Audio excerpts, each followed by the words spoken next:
You kept your promise, Your Grace, Clara Whitmore wrote with a hand that did not tremble. And now I release you from the burden of me. By the time Duke Adrian Whitmore found the letter, the rain had turned the windows of Whitmore Hall into sheets of black glass, and the great house, with all its marble floors and silent portraits, seemed to hold its breath. Her room was empty, not disordered, not dramatic, not wounded by the chaos of a woman fleeing in panic. That would have been easier to bear. No, Clara had left with the same graceful discipline with which she had entered his life 3 months ago, quietly, beautifully, and without asking anyone to notice the pain she carried. The wardrobe stood half open. Her blue traveling dress was gone. The little green bonnet she had trimmed herself with ribbon from an old Christmas sash was missing from its peg. On the pillow, where her bright auburn hair had once rested in the candlelight, lay her wedding ring and Captain Thomas Bennet's silver pocket watch, the last thing Adrian had taken from his friend's hand before the war stole him from the world. Adrian stared at the ring first.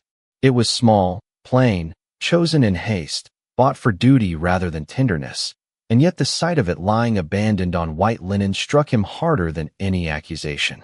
Then his gaze moved to the watch. The chain had been polished. Clara must have done it herself.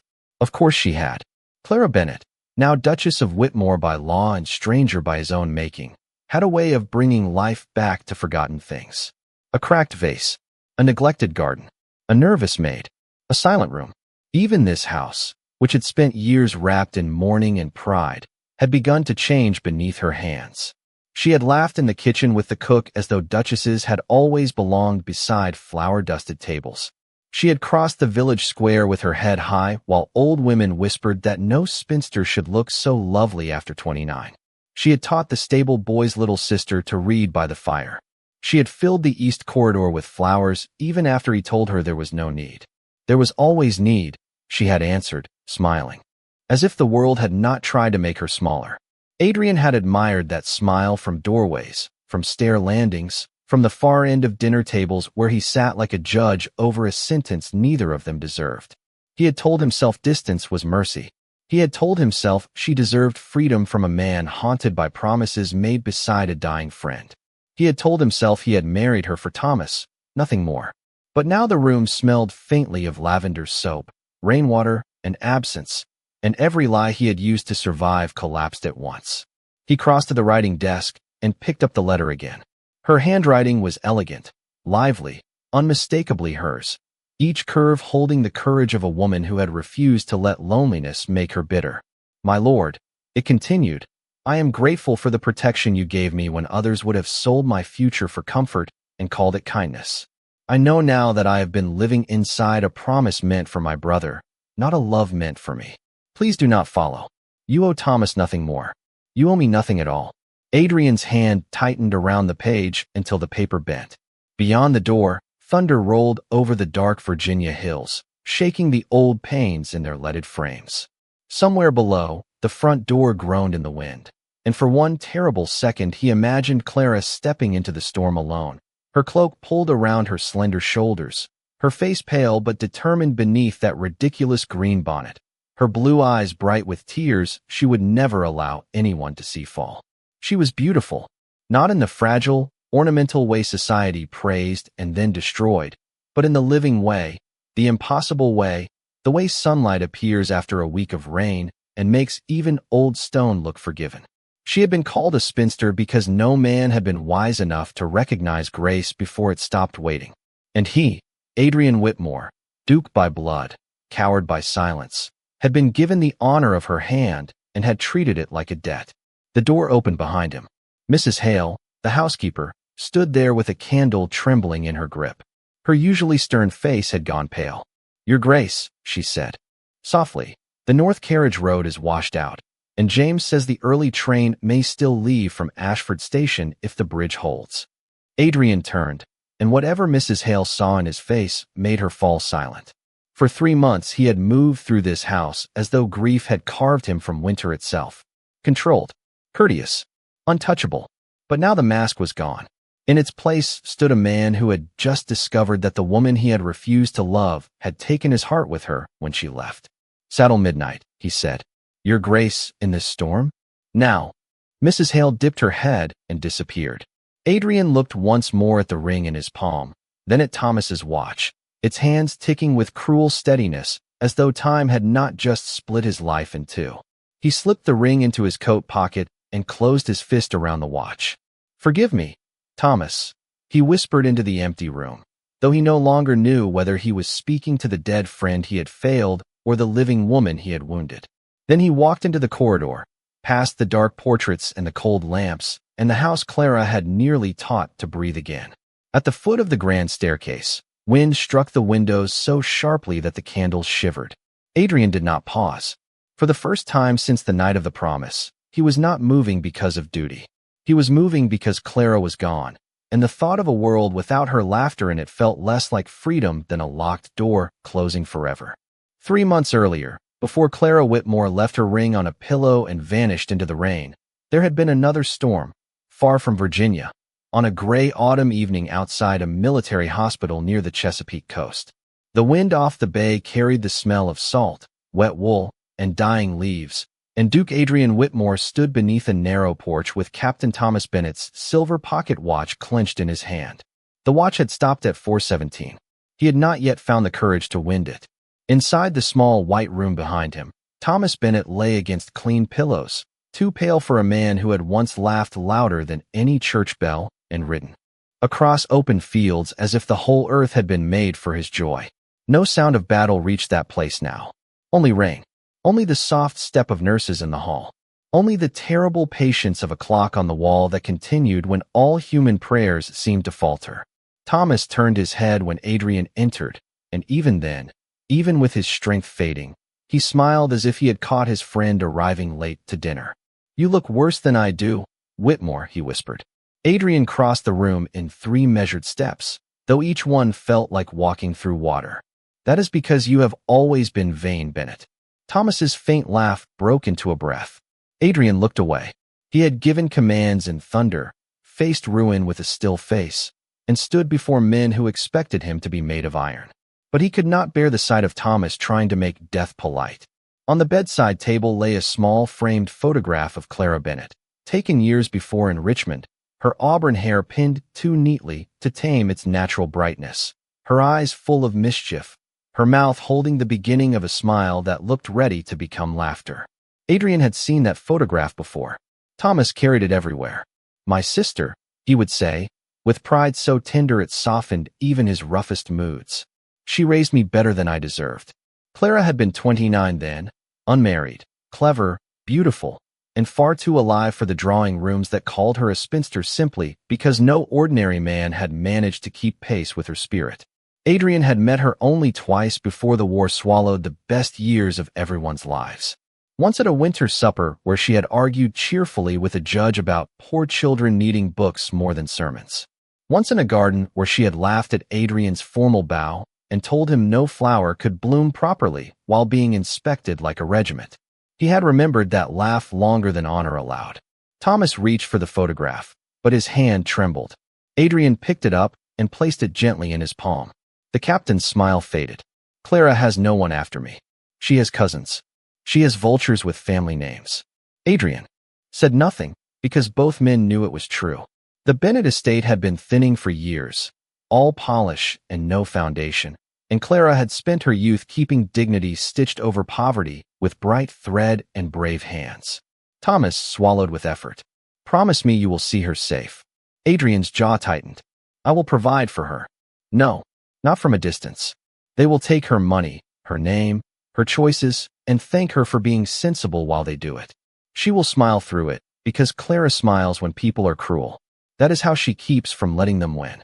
Rain struck the glass harder. Adrian looked at the photograph again, at the lively woman within it, and felt something old and forbidden move beneath his ribs. "What are you asking of me?" Thomas's eyes found his, clearer now, almost fierce. "Marry her if you must."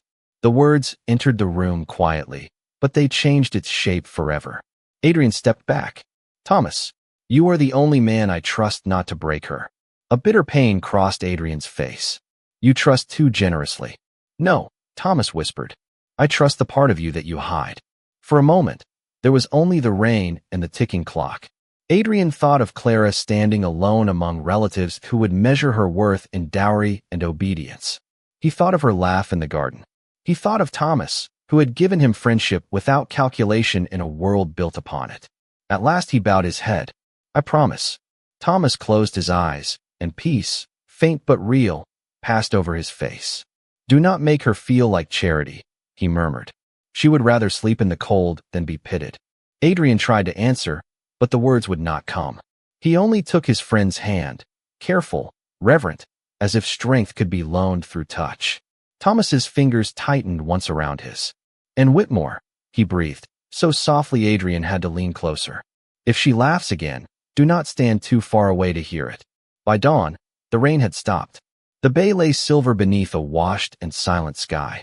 Adrian left the hospital with Thomas's pocket watch against his heart, still unwound, still fixed at 4:17, as if time itself had refused to move past the promise. He told himself he would protect Clara Bennett. He told himself duty would be enough.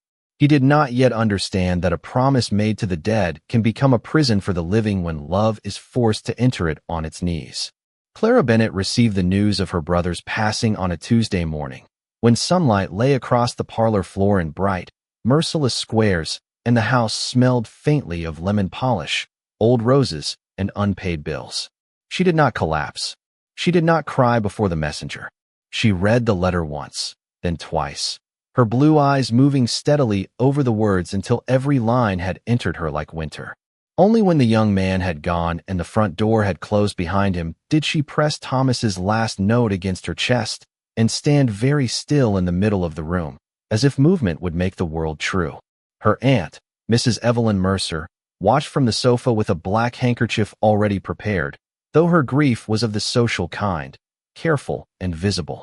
"Poor Thomas," she murmured. "And poor US, of course.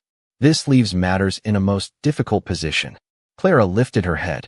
Even in mourning, she was beautiful in a way that unsettled people who preferred sorrow to make women plain.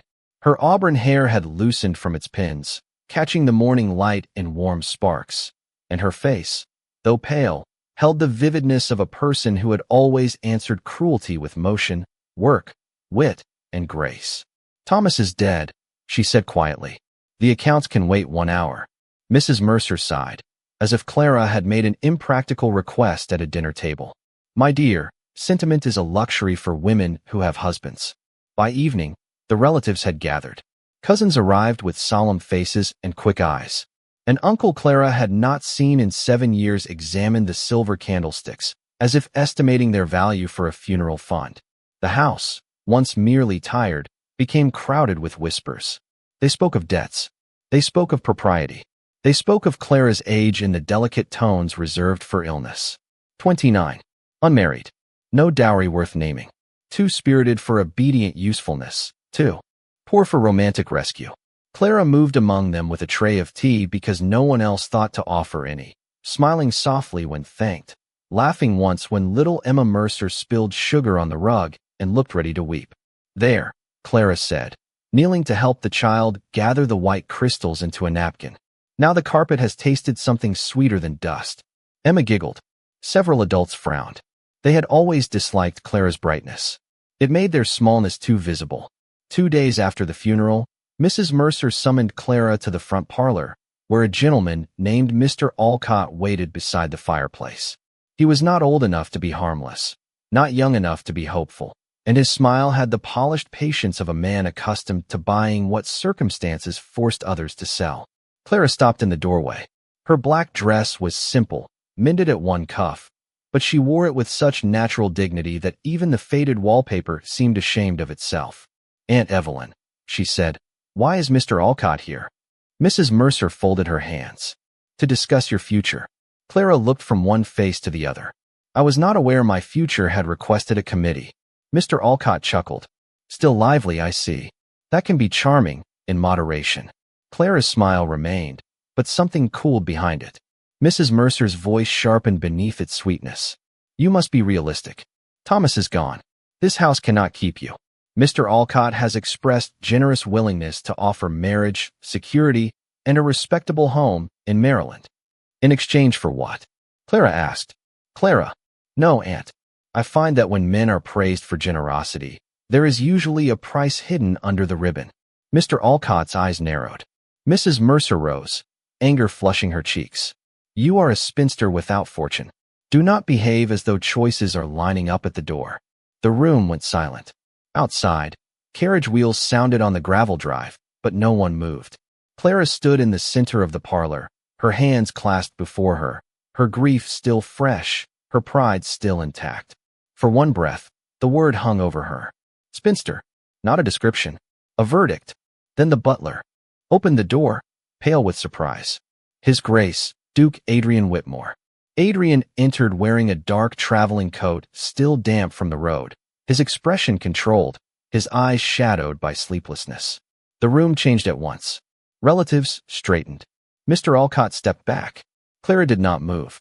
She only looked at the man who had been Thomas's closest friend and saw, beneath his formal bow, a grief that matched her own. Adrian's gaze passed over the gathered faces, the documents on the table, Mr. Alcott's possessive stance, and Clara's brave, bright stillness. Something in him hardened. I appear to have interrupted. Mrs. Mercer recovered first. Your Grace, we were arranging my niece's protection. Adrian looked at Clara. Not at her age, not at her poverty, not at the black dress society had already begun to turn into a cage. At her. Then allow me to spare you the trouble. Clara's breath caught. Adrian stepped farther into the room, and his voice, low and calm, carried the force of a door closing against a storm. Miss Bennet is under my protection now. Mr. Alcott gave a strained laugh. With respect, Your Grace, protection is a vague word. Adrian's eyes did not leave Clara's face. Then I shall be precise. The clock on the mantel ticked once, twice. Clara stood utterly still as Adrian bowed to her, not with pity, but with solemn, devastating respect. Miss Bennet, if you will permit it, I would be honored to make you my wife. Mrs. Mercer gasped. Someone dropped a teaspoon. Clara's lively eyes filled with shock, but not weakness. Never weakness. She studied him as if searching for Thomas in the space between them, as if measuring whether this offer was mercy, duty, or something too dangerous to name. Adrian wished he could tell her the truth, that her brother's promise lived in his pocket beside an unwound watch, that he had come because of honor, yes, but also because no man in that room deserved to decide the shape of her life.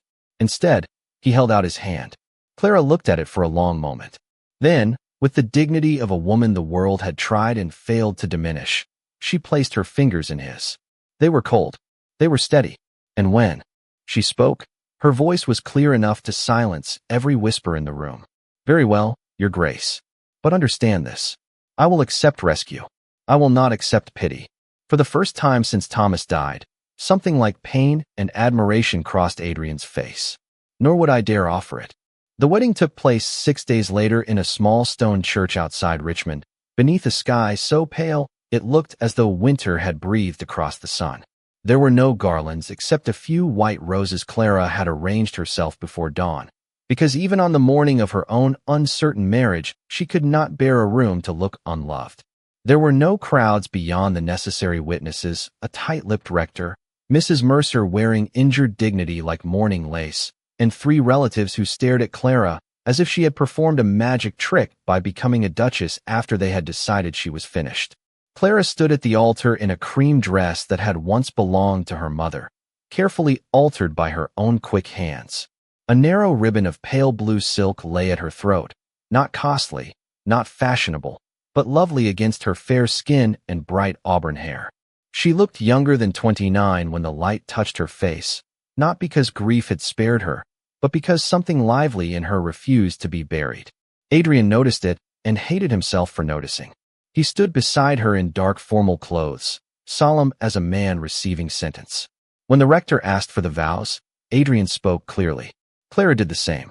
Her voice did not falter, though her fingers tightened once around the little bouquet when his ring slid onto her hand. It was simple gold, too simple for a duchess, too cold for a bride.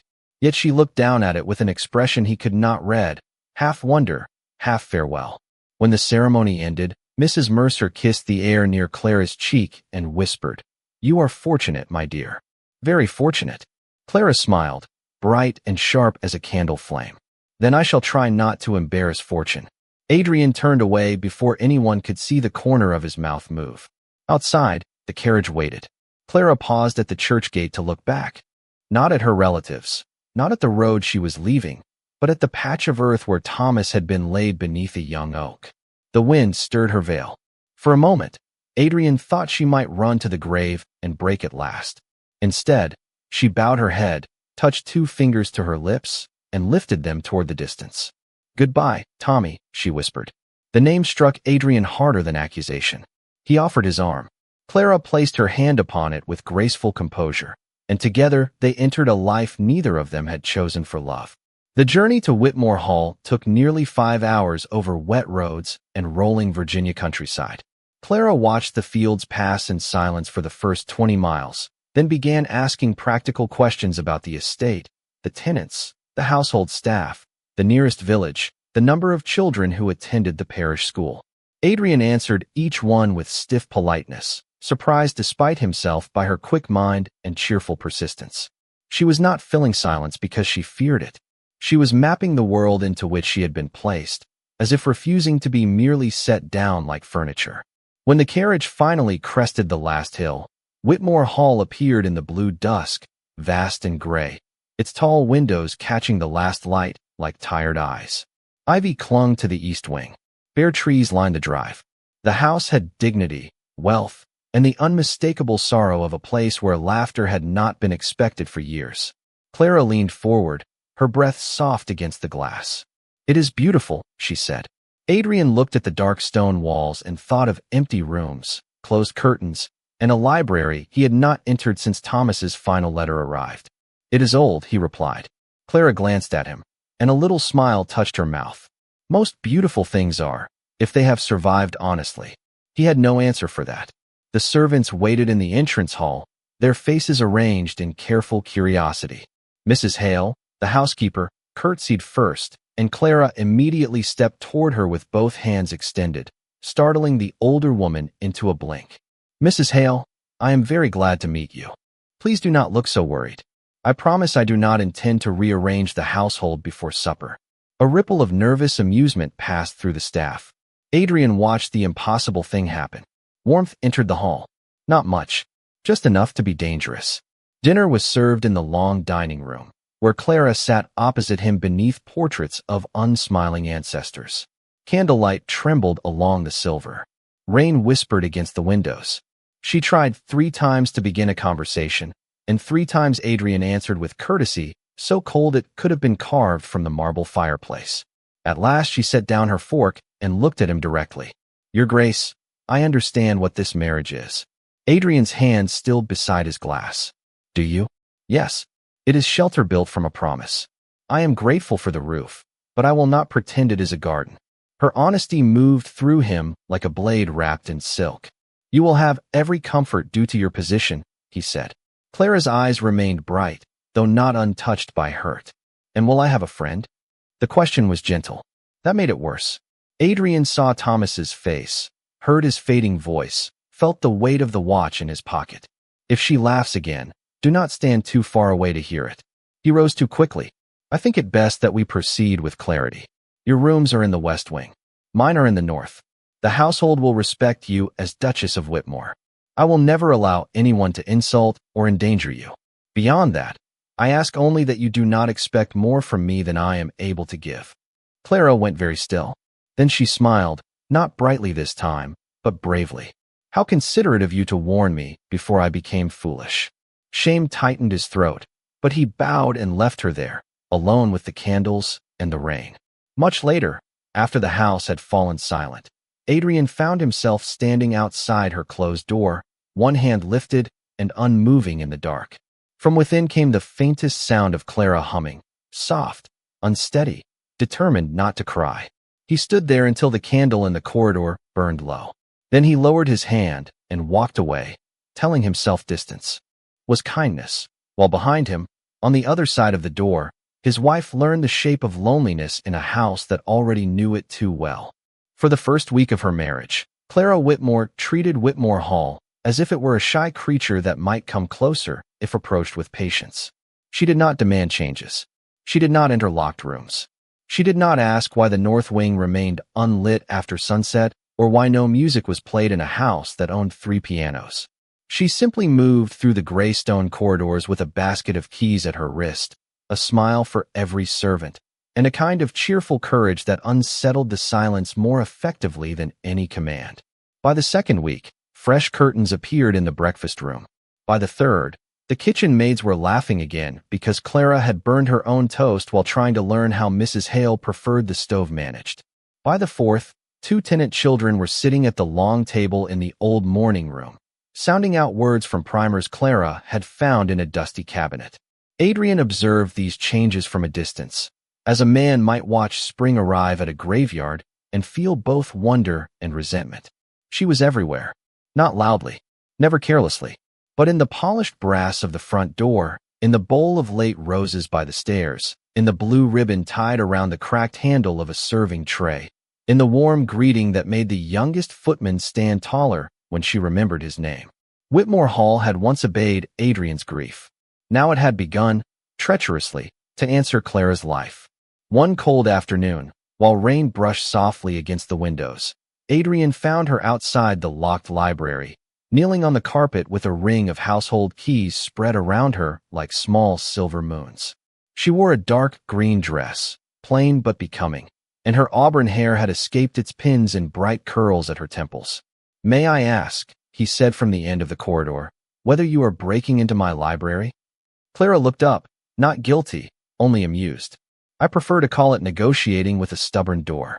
That room has been closed for a reason. Most closed rooms have reasons. That does not mean they have good air." He came closer before he could stop himself. "Clara." It was the first time he had used her name without a title. She heard it. Her expression softened for half a breath, then steadied. "I will not enter if you forbid it." That should have been the end of it. He should have forbidden it. Instead, he looked at the door and felt an old ache rise beneath his ribs. The library had belonged to his father once, then to Adrian, then somehow to Thomas during the months he stayed at Whitmore Hall before the war. Thomas had filled the room with maps, bad jokes, muddy boots, and impossible optimism. After the final letter arrived, Adrian had locked the door and let dust become a guard. "There is nothing inside worth your trouble," he said. Clara stood, brushing her skirt smooth. "Then it will be easy to disappoint me." The answer was so lightly spoken, so completely her, that Adrian almost smiled. Instead, he took the keys from her hand, found the proper one without looking, and opened the door. Cold air drifted out, carrying the scent of leather, ashes, paper, and years. Clara stepped inside slowly. Sheets covered the furniture. The curtains were drawn. A globe stood near the hearth, its surface dulled by dust. On the desk lay a stack of old correspondence tied in black ribbon. Adrian remained at the threshold, unable to cross it. Clara noticed, but blessedly did not speak of it. She moved to the windows and pulled one curtain open. Gray light poured across the floor. It touched the desk. It touched the covered chairs. It touched the portrait of Thomas Bennet in uniform, standing beside Adrian on the lawn in a summer long vanished. Clara went still. Her liveliness did not leave her, but it changed shape, becoming tender, almost luminous. She walked toward the portrait and lifted her fingers near the frame without touching it. "He always stood as if he expected the world to become interesting at any moment," she whispered. Adrian's throat tightened. "He usually made it so?" Clara turned toward him, and for the first time since their wedding, they were not Duke and Duchess, rescuer and rescued, promise and burden. They were 2 people missing the same man. "You loved him," she said softly. Adrian looked past her at the portrait, at Thomas's laughing eyes, at the young man he himself had been before guilt taught him discipline. "He was my best friend." "Then why do you punish yourself as if grief were a debt that can be paid by refusing comfort?" The question landed gently, which made it impossible to deflect. Adrian stepped into the room at last. The floor creaked beneath his boot. "Because he followed me into a decision I made." Clara's eyes searched his face. A decision is not the same as blame. It is when a man does not come home. The room seemed to darken around the words. Clara did not argue. She only crossed to the desk, untied the black ribbon, and found the top letter. She did not read it. She merely rested her hand upon it, as if warming something frozen. "Thomas would be furious with you," she said. Adrian gave a humorless breath. Undoubtedly. No, truly furious. He hated wasted happiness. He once scolded me for saving peach preserves for guests because, he said, joy spoils faster when admired from a shelf. Against his will, Adrian remembered Thomas stealing a jar from the pantry at midnight and declaring himself a patriot of sweetness. A sound broke from him, low and brief, almost a laugh, almost pain. Clara heard it, and her smile appeared, bright through sorrow. It was the smile from the photograph, the one he had remembered longer than honor allowed. Adrian looked away too late. Something had already shifted. Clara was no longer merely the woman he had promised to protect. She was the woman standing in the room he had buried, opening curtains without permission, bringing back the dead without cruelty, making him want to breathe where he had chosen to suffocate. That night, the library fire was lit for the first time in 3 months. Clara sat beside it with a mending basket while the tenant children practiced reading under Mrs. Hale's supervision. Adrian passed the doorway once, then twice, then stopped in the shadowed hall. Clara glanced up and caught him there. She did not beckon. She did not tease. She only smiled as though there was a chair waiting for him whenever he became brave enough to enter his own life. Adrian walked on. But for hours afterward, in the cold privacy of his chamber, he heard her voice through memory, warm and alive among the old books, and understood with quiet terror that distance was no longer protecting Clara from him. It was protecting him from the truth that he had already begun to need her. By the 5th week of their marriage, Whitmore Hall no longer sounded like a house holding its breath. It still had its shadows, its cold corners, its stern portraits watching from the walls, but Clara had taught sound to return in careful measures. Children recited lessons in the morning room every Tuesday and Thursday. Mrs. Hale laughed once in the pantry and then looked startled by her own humanity. The east corridor smelled of beeswax instead of dust. Even the old winter garden, a glass-walled room at the back of the house where dead vines had clung to iron frames for years, had begun to show green again beneath Clara's hands. She worked there in the late afternoons, sleeves modestly pinned back, cheeks warmed by effort, auburn curls loosening in the damp air, while rain or weak sunlight silvered the panes above her. Adrian told himself he passed that way because the garden connected the south wing to the stables. It was a lie so thin even the ancestors in their frames might have mocked him for it. He passed because Clara sang when she believed no one heard her. Not loudly, nothing theatrical, just soft lines of old American hymns and cheerful parlor songs, stitched together with humming when she forgot the words. She sang to cuttings and cracked pots. She sang to the kitchen cat, who had adopted her with shameless devotion. She sang to the tenant children when they grew discouraged over difficult letters. And sometimes, when she noticed Adrian in the doorway, she would stop as if caught stealing. "Your Grace," she would say, brushing soil from her gloves. "I hope the plants have not filed a complaint." "Not yet," he would answer, because her teasing made honesty too dangerous. One afternoon, he found her standing on a small wooden stool, trying to coax a stubborn window latch open. "That is unwise," he said from behind her. Clara looked over her shoulder, eyes bright. "So is suffocating the geraniums." "Step down. I nearly have it." "Clara." The stool shifted. Not dramatically, not enough for harm. Only enough to send her hand out in instinct. Adrian crossed the room in 2 strides and steadied her by the elbow. For one brief moment, she was close enough for him to see a tiny smear of soil at her wrist and a fleck of gold in her blue eyes. Her breath caught, then steadied. His did not. He released her at once and opened the latch himself with more force than necessary. Cold air slipped into the garden, carrying the scent of wet earth and far-off wood smoke. Clara stepped down, smiling as if her own heart had not betrayed her with that little pause. "Thank you. The geraniums will remember your mercy." Adrian looked at the plants because looking at her had become a form of surrender.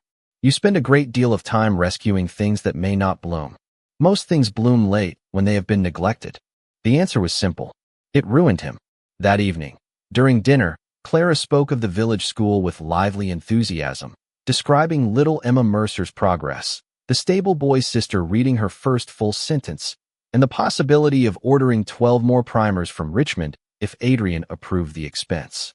"Order 24, he said. Clara blinked. 24. Children have brothers, sisters, cousins.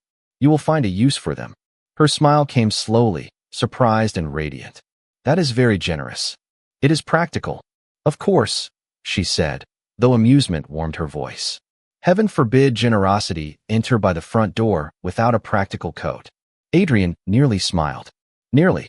The butler entered before the dangerous moment could deepen, carrying a silver tray with a card upon it. Dr. Henry Lawson has arrived, Your Grace. He says he was asked to examine Mrs. Whitcomb's youngest boy in the village and wished to pay his respects while nearby. Clara's face changed at the name, not with alarm, not with guilt, but with open pleasure. Henry? I did not know he was back from Baltimore. Adrian heard the name as if it had been spoken too close to a wound. Henry, not Dr. Lawson. Henry. A few minutes later, the young physician entered the drawing room with rain on his coat and warmth in his manner. He was handsome in the easy way of men who had never had to learn stillness as armor, with kind brown eyes and a smile that found Clara immediately. Mrs. Whitmore, he said, bowing. Or must I say Your Grace now? Clara laughed, the sound bright as a match struck in darkness. Only if you wish me to become insufferable. You were always that in schoolroom debates. I was always correct. Not the same thing. Adrian stood near the mantel, watching Clara laugh with another man in the house he had given her, but not yet shared with her. Henry Lawson spoke to her as if he had known every version of her, the girl, the sister, the lively woman before grief and marriage had placed shadows at her feet. He asked about her teaching. He remembered Thomas with gentle respect. He noticed the ink on her finger and teased her for still turning every household into a classroom. Clara glowed beneath the familiarity, not because she loved him, Adrian told himself, but because Henry had never made her feel like a burden borrowed from the dead. The thought was fair. It was also unbearable. When Henry rose to leave, he took Clara's hand briefly between both of his in a gesture of old friendship. I am glad to see you cared for, he said softly. Clara's smile faltered, just for a second. I am safe. Henry studied her face, and Adrian saw that he understood the difference. Safe was not cherished. Protected was not wanted. After the door closed behind him, Clara remained by the window, watching the carriage lamps fade down the drive. Adrian spoke before wisdom could stop him. You are fond of Dr. Lawson. Clara turned. He was Thomas's friend as well as mine. That was not my question. Surprise lifted her brows. The air between them sharpened. Then ask the question you intended. Adrian had no right to it. That knowledge did not cool the heat rising in his chest. Did he once hope to marry you? Clara's face went still, then sat in a way that made him despise himself. Yes. The single word struck harder than any elaborate confession. Adrian looked toward the rain-black windows. And did you refuse him? I did. Why? Clara's voice softened. Because he wanted a wife who could rest inside his certainty, and I was still busy holding up the roof of a collapsing life. She paused, then added with quiet dignity. Also because affection is not the same as love. Adrian turned back to her. Her beauty in that moment was not the kind poets praised easily. It was braver than beauty. It was a lamp held in a room where both of them had pretended not to fear the dark. And what is love, Clara? He asked before he could stop himself. Her eyes met his, bright with something dangerously close to hurt. I would not know, Your Grace. I have been offered duty, rescue, respect, and shelter. Love has not introduced itself. Then she curtsied with perfect grace and left him standing beside the dying fire, alone with the first clean edge of jealousy he had ever felt and the terrible knowledge that Clara had not accused him. She had merely told the truth. The next morning, Clara rose before the house and went to the library with a candle in one hand and a restless heart she would not name. Sleep had not come kindly. All night, Adrian's question had returned to her in the dark, low and dangerous, asking what love was as if he had the right to grieve the answer. She had told him the truth. She had been offered shelter, respect, protection, and a name powerful enough to silence every relative who had called her unwanted. Yet none of those things had warmed the empty place beside her at breakfast, or softened the formal bow he gave when she entered a room, or explained why his eyes followed her with hunger and regret while his hands remained folded safely behind his back. The library fire had died to silver ash. Pale dawn pressed against the windows, turning the old books blue and gray. Clara set down her candle and began sorting the papers on the desk, not because the task was urgent, but because work had always saved her from weeping. Thomas's old letters lay in bundles tied by black ribbon. Adrian had not touched them. Of course he had not. The past in Whitmore Hall was not remembered. It was sealed, labeled, and punished into silence. Clara untied the first bundle with gentle fingers. Most of the letters were ordinary, full of weather, supply lists, small jokes, and fond complaints about army coffee. She smiled despite herself when Thomas described a camp cook who could ruin beans in 4 separate states. Then she found a thinner envelope, folded twice, addressed not to Adrian, but to her. Clara Bennett, to be delivered only if I lose the courage to say it myself. Her breath stopped. The handwriting was Thomas's, careless and familiar, the way he had written birthday notes and apologies for borrowing money he swore he would repay. She sat slowly in Adrian's chair, the one no one used, and opened the letter.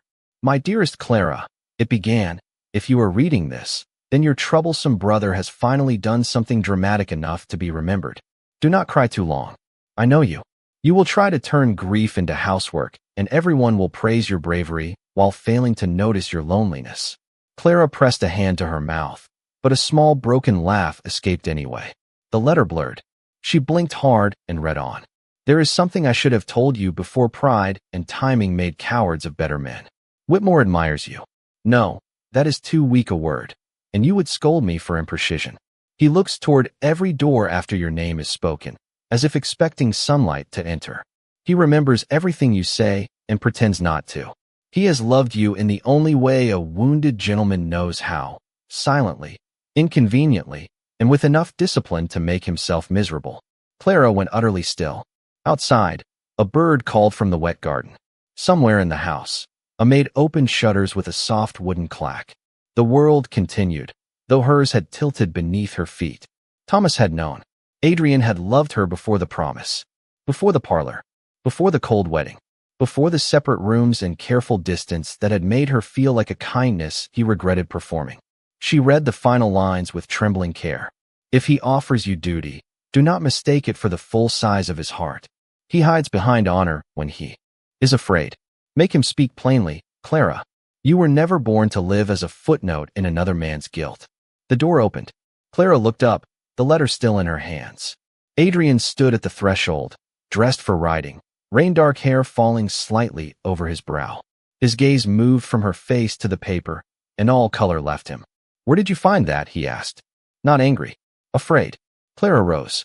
The dawn light caught her auburn hair, her pale face. Her bright eyes filled not with weakness, but with the terrible dignity of a woman who had just discovered how long she had been denied the truth. In the drawer you locked away with everything else that might have saved us. Adrian stepped inside, then stopped. Clara, did you love me before Thomas asked you to protect me? The question struck the room cleanly. No thunder could have done more. Adrian's jaw tightened. His silence was answer enough, and it hurt more than any denial. Clara folded the letter with deliberate care, because if her hands had nothing to do, they might reach for him, and she would not beg for a feeling he had chosen to bury. You let me believe I was charity. Never. The word broke from him. Then what was I? He looked at her then, truly looked, and the pain in his face was so raw she almost softened. Almost. You were the one thing I wanted before I had the right to want anything. Clara's breath caught, but she held her ground. And after I became your wife. His eyes lowered to the wedding ring on her hand. After that, you became the one thing I was most afraid to ruin. The answer might have been beautiful if it had not come so late. Clara turned away, moving to the window where the garden she had revived glistened after rain. I cannot live inside fear, Adrian. Not yours. Not mine. Not Thomas's memory. I have spent my life making rooms warmer for people who still left me standing outside the door. Behind her, he said nothing, and his silence, once so noble in his own mind, revealed itself at last as cruelty dressed in restraint. A carriage sounded faintly along the distant drive. Clara saw Dr. Henry Lawson stepping down near the front steps, summoned by Mrs. Hale Foray. Tenant Child's fever. Adrian saw him too. In another hour, gossip would find shape. A letter in Clara's hand. Henry at the door. Adrian's fear, sharpened by jealousy, would choose the easiest lie if he allowed it. But Clara did not look guilty. She looked free in a way that terrified him. She turned back, Thomas's letter held against her heart. Your friend was right about one thing, she said softly. I was not born to be a footnote in your guilt. Then she walked past him, close enough for the lavender scent of her sleeve to touch him, far enough that he knew he had no claim upon her courage until he earned it with truth. By late afternoon, the rain returned with a patience that felt almost personal, tapping against the windows of Whitmore Hall as if asking to be let inside. The house had grown quiet after Dr. Henry Lawson departed for the village, leaving behind only the scent of wet wool in the entrance hall and a silence too heavy for ordinary conversation. Clara spent the hours in motion because stillness had become dangerous. She checked on the tenant child's medicine basket, corrected 3 pages of spelling lessons, helped Mrs. Hale choose linen for the West guest room, and smiled so convincingly at everyone that no one except Adrian could have known she was slowly deciding to leave. He watched from the edge of rooms, from shadowed doorways, from the far end of corridors where her light kept moving away from him. Thomas's letter had changed the air between them, not softened it, sharpened it. Every glance now carried the knowledge that love had existed before duty, and that fear had been allowed to wear the mask of honor for far too long. At dusk, Adrian found her in the library, standing beside the desk where the letter lay folded beneath her hand. The fire had been lit, but the room still felt cold. Rain streaked the tall windows in silver lines. The portrait of Thomas watched from the wall with that unbearable half-smile, as if he had expected this reckoning and trusted them to survive it. Clara did not turn when Adrian entered. Mrs. Hale says the storm may close the roads by morning, he said. Then I shall leave before morning. The words were calm. That made them worse. Adrian stopped halfway across the carpet. Leave for where? Richmond first. After that, perhaps Baltimore. Henry knows of a school that needs a headmistress. His hands curled at his sides. You discussed this with Lawson? Clara turned then, and the hurt in her eyes was not loud, but it was bright enough to burn. Do not make him the villain because it is easier than looking at yourself. Adrian flinched as if she had struck a bell inside him. I am not accusing you. No. You are measuring me against the fear you refuse to name. Thunder moved over the hills, low and distant. Clara came around the desk, Thomas's letter in one hand, her wedding ring flashing softly on the other. She was beautiful in the stormlight, not fragile, not pleading, but alive with the fierce grace that had first undone him years before she ever knew it. I have been patient with your grief, she said. I have honored your silence. I have tried to make a home inside the spaces you allowed me. But I will not spend my life being treated as a sacred obligation. Adrian's voice dropped. You were never only that. Then why did you let me feel like nothing more? He looked toward Thomas's portrait, and for once the old refuge failed him. The dead could not answer for the living. Because wanting you felt like betrayal. Clara's expression changed, the anger softening into something sadder. Betrayal of whom? Thomas. You. Myself. Every decent law of friendship and honor. Honor. She repeated, almost gently. Is that what you call it when a man lets his wife sit across from him night after night, believing her presence is tolerated because he is too noble to send her away? The fire snapped in the grate. Adrian closed his eyes briefly. Every word found its mark because every word was deserved. I thought distance would protect you. From what? From being chained to a man who could not look at you without remembering the friend he failed. Clara took one step closer. Adrian, Thomas did not give you my life as punishment. He asked you to keep me safe. You chose to make safety feel like exile. His composure broke then, not with anger, but with a rawness so sudden that Clara fell silent. I loved you before I had any right to speak of it, he said. I loved the way you laughed at men who mistook seriousness for wisdom. I loved the way Thomas became better when he spoke of you. I loved the photograph until I hated myself for watching it too long. Then he died, and every feeling I had for you seemed stolen from his grave. Clara's lips parted, but no sound came. Adrian stepped no nearer. He would not corner her. He would not use his title, his house, or his pain as walls. When I married you, I told myself it was duty because duty was cleaner than desire, safer than hope. But every room you touched became warmer. Every child you taught, every servant you remembered, every ridiculous flower you placed where I had chosen dust, made it harder to pretend I had saved you. You were saving this house. You were saving me. And I resented you for it, because I did not know how to be grateful without needing you. The rain fell harder. Clara's eyes shone, though she did not let the tears fall. Need is not love. No, he said. But fear of losing you taught me the difference. I was jealous of Lawson because he spoke to you as if you were living, not borrowed. I hated him for a moment because he gave you in one smile what I had withheld for weeks. And what was that? Ease. The word entered the room like a confession too humble to defend itself. Clara looked down at Thomas's letter. Her thumb moved over the crease. You should have told me. Yes. You should have trusted me with the truth. Yes. You should have let me choose whether your heart was too wounded to hold. Adrian's face tightened. Yes. For a moment, neither of them moved. The firelight trembled across the books, the old desk, the portrait, the life they had nearly lost before it had fully begun. Clara drew a slow breath. I am not leaving because I do not care for you. Adrian's eyes lifted to hers, and the hope that crossed his face almost broke her. Then why? Because if I stay tonight, you will never know whether I remained from love or from pity. And I will never know whether you reached for me. Because I was walking away or because you finally chose to stand in the light. He shook his head once, helplessly. Clara. She smiled then, small and wounded, and still unmistakably hers. I told you on the day I accepted your proposal. I will accept rescue. I will not accept pity. That includes my own. She placed Thomas's letter on the desk between them, no longer hidden, no longer carrying the weight alone. Then she removed her wedding ring. Adrian went utterly still. Clara did not hand it to him. She laid it beside the letter with a care more devastating than anger. I am going to my room now. At dawn, I will leave for Ashford Station. Do not stop me with duty. Do not stop me with guilt. If you come after me, come with the truth only. She walked past him toward the door. As she reached the threshold, Adrian spoke, his voice stripped of all command. What if the truth is that I do not know how to let you go?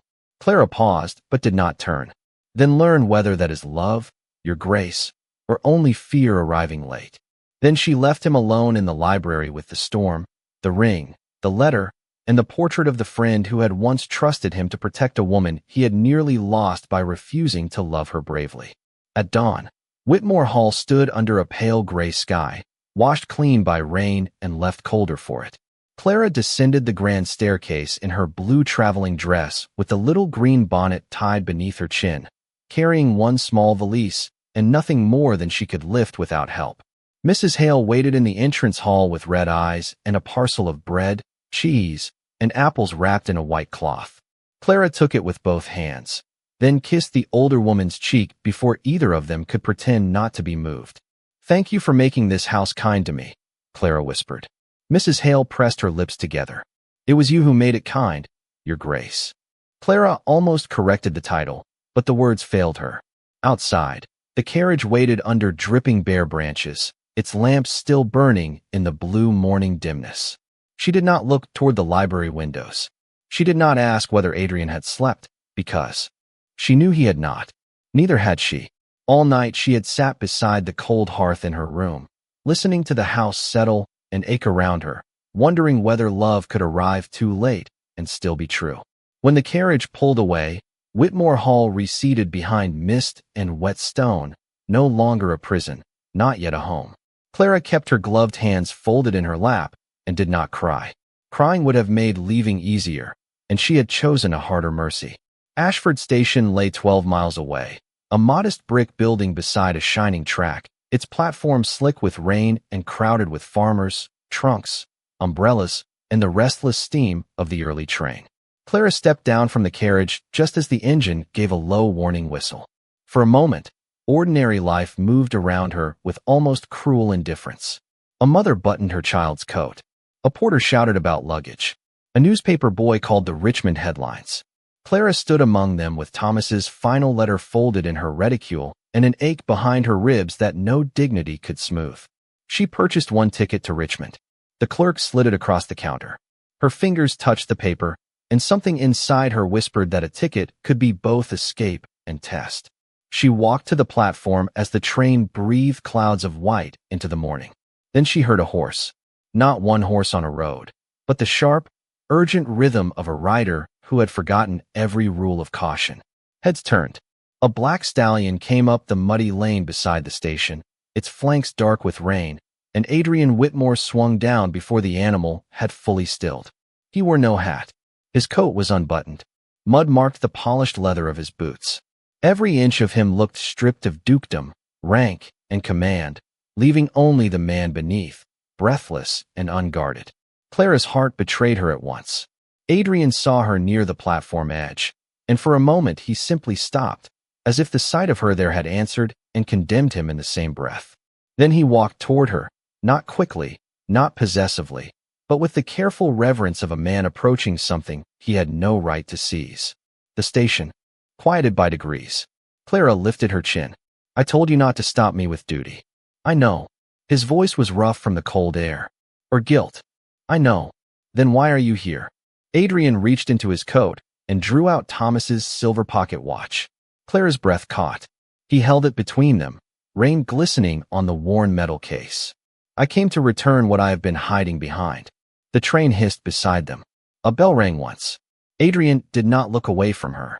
"I kept my promise to your brother as poorly and as faithfully as a frightened man could. I gave you my name. I gave you my house. I gave you protection. But I withheld the only thing that might have made any of it a home." Clara's eyes shone, but her voice remained steady. "And what was that?" He opened his other hand. Her wedding ring lay in his palm, small and gold against the lines of his skin. "My heart," he said. The word was quiet. It carried farther than any declaration shouted in a crowded room. Clara looked down at the ring, then at his face. "Adrian, no, let me speak plainly at least once before you decide whether to leave." He lowered himself to one knee on the wet platform. A gasp moved through the waiting passengers, but Adrian seemed not to hear it. Clara did. Her cheeks warmed, but she did not step back. He was not kneeling to perform shame. He was kneeling because pride had stood too long between them. "I loved you before Thomas died," he said. "I loved you when you argued with a judge about schoolbooks. I loved you when you laughed in a garden and made every serious man look foolish by being alive. I loved you through silence, which was cowardice, and I loved you through duty, which was not enough. I do not ask you to stay because I fear loneliness. I have known loneliness and survived it. I ask because life without you would be a house with every window closed after I have seen what morning can do." Clara's lips trembled. The train gave another whistle. The conductor called for boarding. Adrian placed the watch gently on the platform between them, then held up the ring, not as a claim, but as an offering. "I kept my promise. To your brother. Now let me make one to you. I will not make you live in the shadow of the dead. I will not call distance kindness. I will not confuse protection with love. If you come home, it will be because I choose you in the light, and because you choose me freely. If you board that train, I will not follow you onto it. I will only spend the rest of my life becoming the kind of man who should have spoken sooner." The final boarding call rang through the mist. Clara looked at the train, at the open door waiting with its little iron steps, at the ticket in her hand. Freedom was there. So was sorrow. Then she looked at Adrian, kneeling in the rain with no command left in him, only truth. Slowly, she tore the ticket in half. The sound was small. It changed everything. Adrian closed his eyes, and the breath that left him looked almost like prayer. Clara stepped closer and held out her hand. "Stand up, Adrian. I will not have my husband catching his death in a train station because he finally learned humility." A broken laugh escaped him, raw and disbelieving. He rose, and only then did she allow him to place the ring back on her finger. His hands trembled. So did hers. There was no grand embrace, no spectacle beyond what the heart could bear. Clara simply kept her hand in his, and together they watched the train pull away without her. Later, when they returned to Whitmore Hall, Mrs. Hale would open the door and begin to cry outright. The library would remain unlocked. The winter garden would bloom late. Thomas's watch would be wound at last and placed on the mantel, not as a chain to the past, but as a witness to the future. And in the years that followed, when children's voices filled the morning room and Clara's laughter moved through the corridors like sunlight over old stone, Adrian would understand that some promises are not meant to bind the living to grief. Some promises are bridges, and the bravest hearts are the ones that cross them, hand in hand, into love.